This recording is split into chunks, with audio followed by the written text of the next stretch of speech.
नागपूर महानगरपालिकेत 853 पदभरतीच्या आकृतिबंधास मंजुरी, परंतु आचारसंहितेत अडकणार का पदभरती? राज्य शासनाने महानगरपालिकेत 853 पदभरतीच्या आकृतिबंधास मंजुरी प्रदान केली आहे. या आकृतिबंधात अनेक संवर्ग बदलले आहेत, तसेच वेतन श्रेणीतही वाढ झालेली आहे.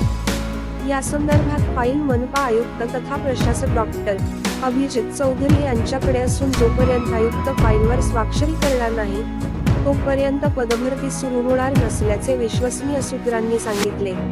विशेष म्हणजे कधीही लोकसभेची सुस्थिती लागू शकते, त्यामुळे मनपाची पदभरती लोकसभा निवडणुकीनंतरच होणार असे स्पष्ट दिसते. राज्य शासनाने स्थानिक स्वराज्य संस्थांना रिक्त पदे भरण्यासंदर्भात नियमावली आखून दिली आहे. त्यामध्ये 35% वर महसुली खर्च जात असेल तर रिक्त पदे भरू नये, अशा स्पष्ट सूचना आहे. मात्र कोरोना काळात रिक्त पदे भरण्यासंदर्भात नियमावली शिथिल करण्यात आली.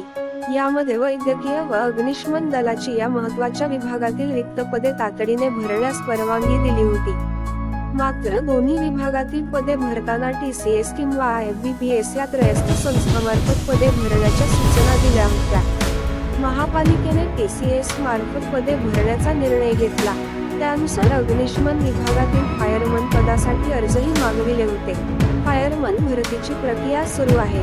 12 वर्षांपासून महापालिकेत पदभरतीच नाही. गेल्या 12 वर्षापासून महानगरपालिकेत पदभरती झालीच नाही.